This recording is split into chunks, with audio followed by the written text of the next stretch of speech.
Femi Babafemi is the spokesman of the National Drug Law Enforcement Agency.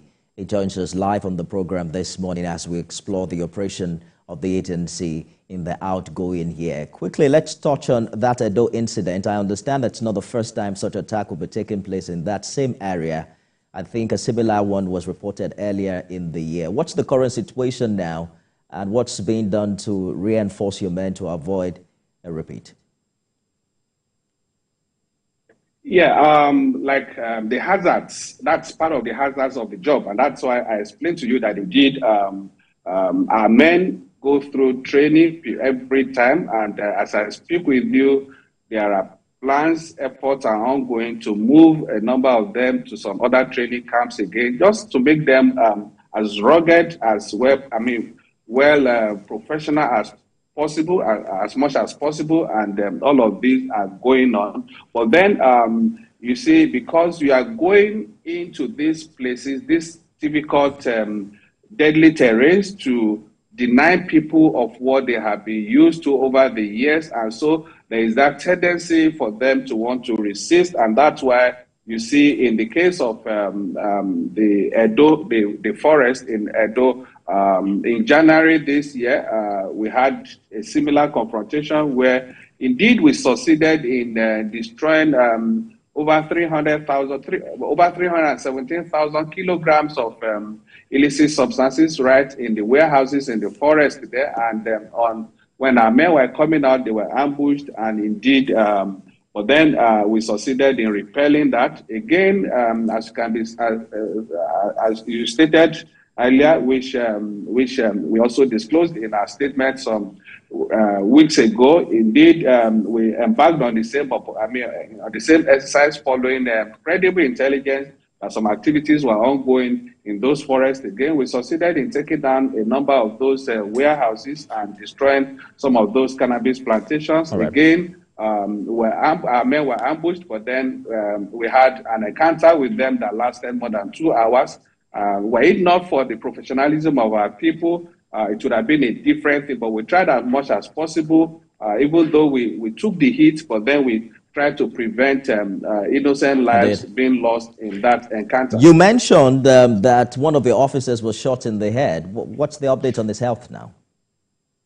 Yeah, by the grace of God, we're glad because the leadership of the agency moved swiftly to ensure that he got the best of medical attention and treatment at that point. And as we speak, he's recuperating and doing well by the grace of God.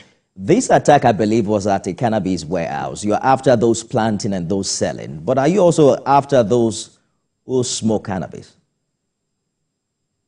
Yes, mainly, definitely what we try to do is to go to the source of this particular drug, this particular psychoactive substance. Because when you look at cannabis, when you look at the figures of those abusing illicit substances in Nigeria, out of the 14.3 million Nigerians, which I'm talking of based on the 2018 National Drug Survey, out of the 14.3 million Nigerians abused illicit substances the previous year, 10.6 million of them alone abuse cannabis, meaning that it's a major psychoactive substance that we have to look out for. We have to prevent this from going on the streets, from going to our communities. Help me understand it very quickly, Mr. Babafemi. When you say abuse cannabis, are you saying people who smoke on the street are not abusing it?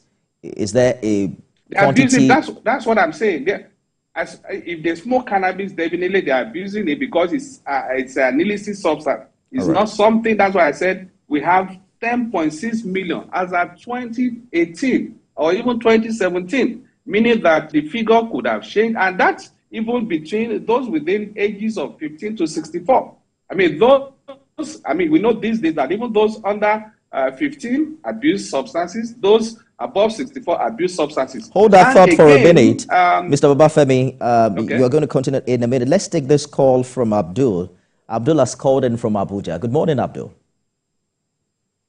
Yeah, good morning, sir. Good morning. Please go ahead with the contribution.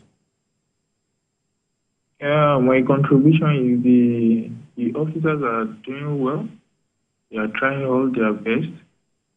They are trying all their best to eradicate drug issues in Nigeria, but the problem is the officers they are treating the officers bad. The NDLEA organization are treating the officers bad. The welfare is so poor. It is so poor.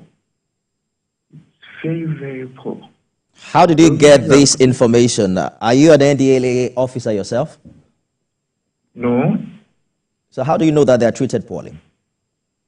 From the view of the officers, we interact with them. Hello?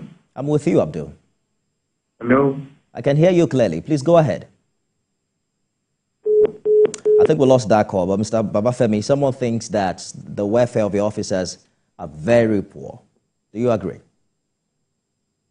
Well, I can tell you that indeed there has been that has been a major challenge in the agency, and that was radically taken up by the current leadership of the agency when the chairman came on board in January 2021. I can tell you as that then, even burial expenses of over 188 families were not paid. I mean, some are standing for 14 years, thereabout, and he indeed moved in quickly to get the presidency then, the federal government to intervene, and all of that was settled then. And again, there has also been the issue of stagnation of officers on one rank for many years, and even some for more than a decade. All of that also was swiftly resolved with the promotion of more than 3,500 officers at a go. And I can tell you every year now, promotion comes. And I think what Abdul is, I wouldn't know what he's specifically referring to, but I think what the agency, what he probably referring to is the salary package, which again is something that the leadership of the agency has also been taken up with the higher authorities, and we're glad. I mean, the federal government, President Tinubu himself, is well seized of some of these challenges, some of these situations. The leadership and members of the National Assembly, from our interactions with them, also show that they are well seized of some of these challenges, and that's why we cannot deny the fact that yes, we are not where we used to be, but then we may not be exactly where we would love, but then it's a progress, something that is in progress. I mean, it's a work in progress, and it's good that the agency is aware of what the challenges are. Emmanuel has called in. Good morning, Emmanuel. Emmanuel, are you there? Yeah, I'm here. I just want to make it clear that worldwide, the position of cannabis abuse and trading has changed. And Nigeria should not continue to, lag behind when it comes to the issue of cannabis. Cannabis is a multi-billion-dollar industry. And to criminalize its use and cultivation is actually setting the country back. So I would encourage the authority, the NDLEA, to get updated about what's going on around the world regarding cannabis. So there has been a lot of misinformation about what cannabis is all about. And I will say that our current approach to cannabis, trading and use is totally outdated. So instead of, being stagnated in the past, I think we should start looking at the real data about the worth of cannabis. You can see what's going on in America. Even some of the Muslim countries, they are starting to legalize cannabis. So the bad name that was given to cannabis over the years has to do with the war between tobacco industry and cannabis industry. The tobacco industry won, But it turned out to be that even cannabis will be a lot more safer compared to tobacco. So let's get out of this wood and start embracing what is actually the trend. It's not a crime to cultivate cannabis. You can sell cannabis oil, you can sell the fiber, and you can do a lot. So please, let us stop this, approach. It's not going to help anybody. All right. All right? Thank you very much. Thank you, Emmanuel, for your contribution from Australia. Mr. Babafemi, let's talk about cannabis for a bit. I know that the Ondo State governor had a conversation with the chairman of the NDLEA on the benefits of cannabis, medically and otherwise. So what's the position of the agency as to, the economic benefits?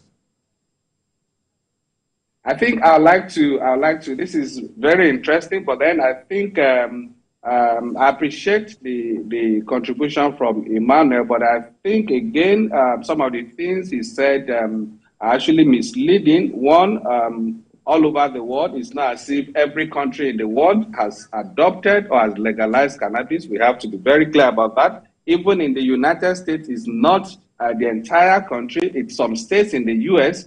that have adopted this. So we have to be very clear on that. And it's still a fact that whether you look at it from the public health perspective, cannabis has quite a lot of medical, consequences. That is something that causes psychosis.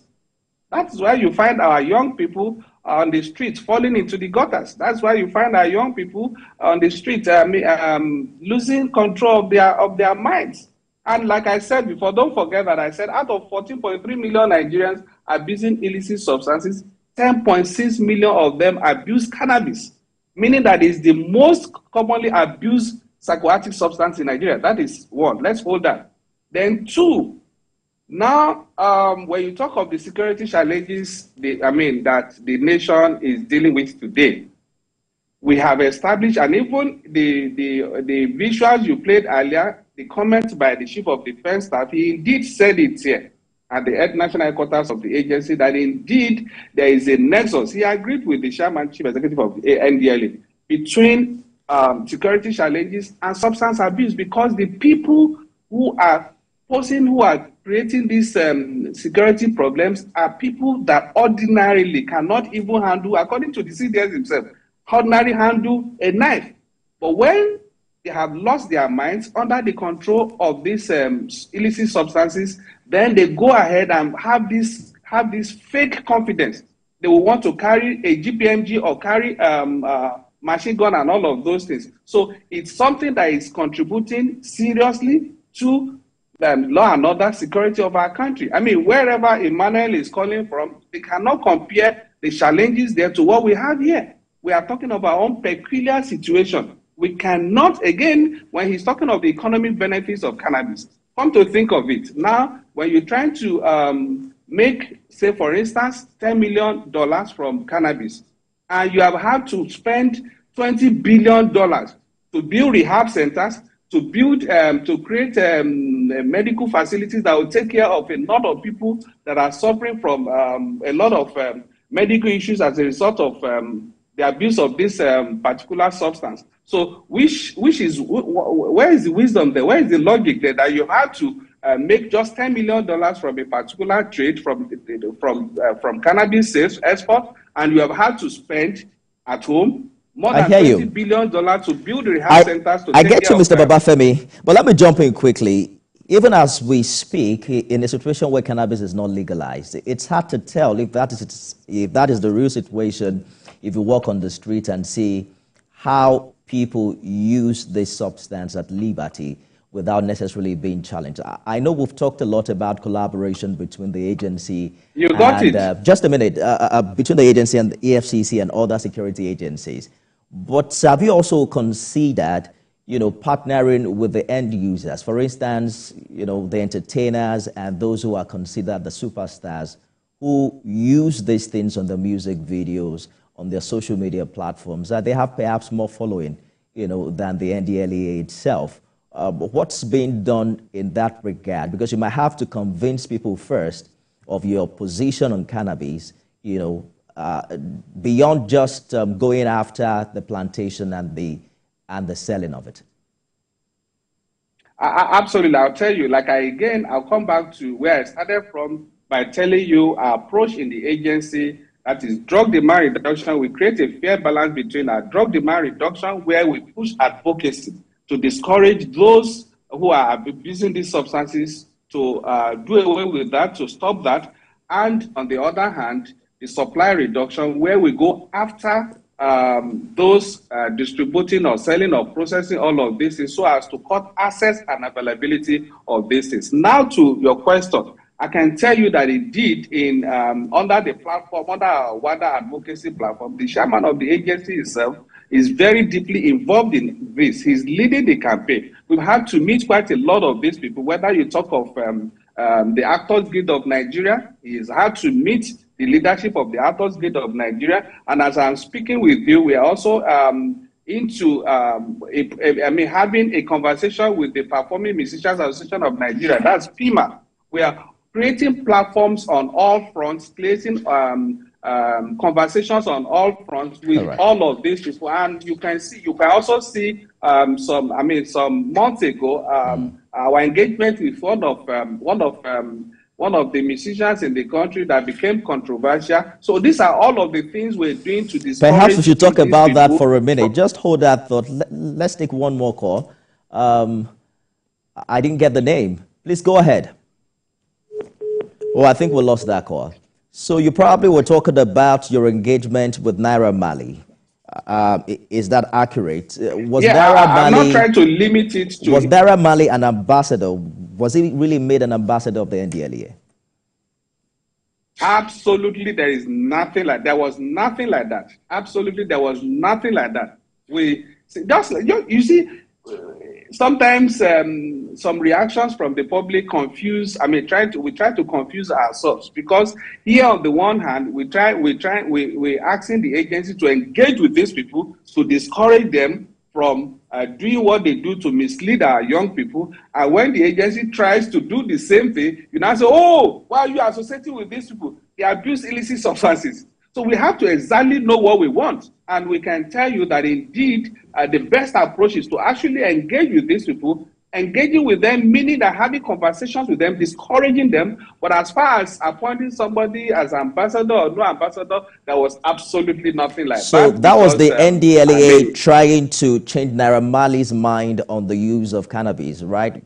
I didn't quite get the picture. He indeed, we've been having conversations with him, and he indeed came up to say that indeed he was going to give up on that. And that was the whole essence of what later became controversial, and some people turned it to be a different thing. But then we're glad that you brought this up yourself by saying, why are we not engaging with these people? That was what we simply did. We can't say because in Nigeria today, we have, like I said before, we have, based on the 2018 drug survey result, we have 14.3 million Nigerians who abuse illicit substances. What about the 185 others? So we have to prevent people slipping into that gap.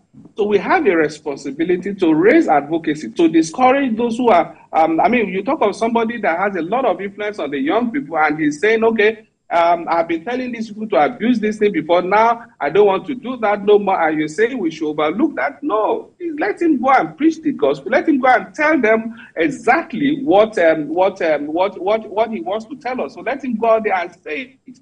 And so that's all that happened anyway. But then the fact is, there was nothing, and we keep saying it. Anybody that has any contrary evidence can come up with that. There was absolutely nothing like appointing anybody. We don't appoint just anybody or to stand as ambassador of the agency. I completely agree with you, Mr. Babafemi. There is nothing wrong in having, those who have influence on social media to help influence others. The only challenge here is that we probably didn't see that happen. We didn't see the musician in question come out to say, stop using cannabis, or I have given up on cannabis, and perhaps that's where the misinformation crept in. But quickly, because of our time... I think, Femi, if you watch his video, If you watch the video he did on at the agency when he came, he did that. Exactly. The video is there. Check it At out. the agency. He did that. He did. No, I agree with you, Mr. Yes. Babafemi, at the agency, but what did he do afterwards? I mean, in his music videos, at this concert. Yes, but when everybody goes after him, what do you want him to do? We all condemn him. We all condemn him. I mean, we out there, Nigerians condemn him and say, oh, no, we don't believe him. He can never change. Is it your change? As people will say out there, it's not your change, it's his change. It's all right. Interesting development. So NDLEA has been in operation for how long now? About more than 3 decades, if I'm right. And I believe that Absolutely. the establishment was aimed at exterminating illicit drug trafficking and its consumption in Nigeria. Quickly before we go, how well would you say that we are doing in that regard over that long stretch of time? Are things actually getting better or worse?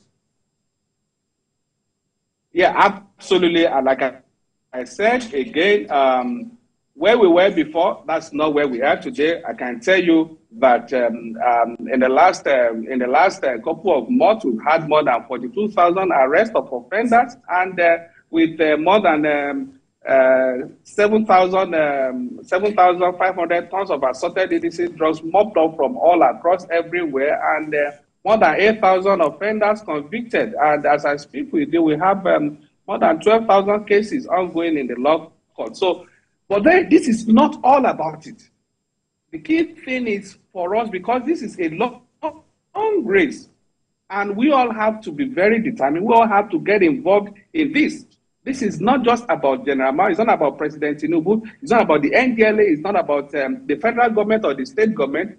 Everybody, wherever you are, wherever you may be, you have an area or sphere of influence. You need to wield that influence. We need to talk to our kids from the homes. That's where the intentional parenting comes in. In schools, we need to get the teachers, the proprietors to ensure that drug education is taken seriously at the school level. And that's why we go to all of these places, including our churches, our mosques, to talk to them, to address them. We get them to buy in and make sure that this is part of the regular sermons in churches on Sundays, in mosques on Fridays. You see, if you watch the 3-5 minutes video we produce every week, which we share on our social media handles, we show all of these clips of officers and men going to churches, going to marketplaces, going to workplaces, and all of these places to ensure that we talk to people about the dangers of abusing illicit substances. So it's something that we all have to get involved. It's not about the level of government. That's right. That's our time. Mr. Femi Babafemi, spokesman of the NDLEA. Thank you so much for talking to us. You agree with me that the agency still has a lot more to do, particularly in convincing young people from smoking igbo. You know, someone called all the way from Australia to even to convince you otherwise. But we wish you the best in the coming days and also the coming year. Thank you so much for sharing your thoughts with us on the program. Thank you, Nifemi. I appreciate it. Thank you. That's the program today. Thanks for being a part of it. I'm Nifemi.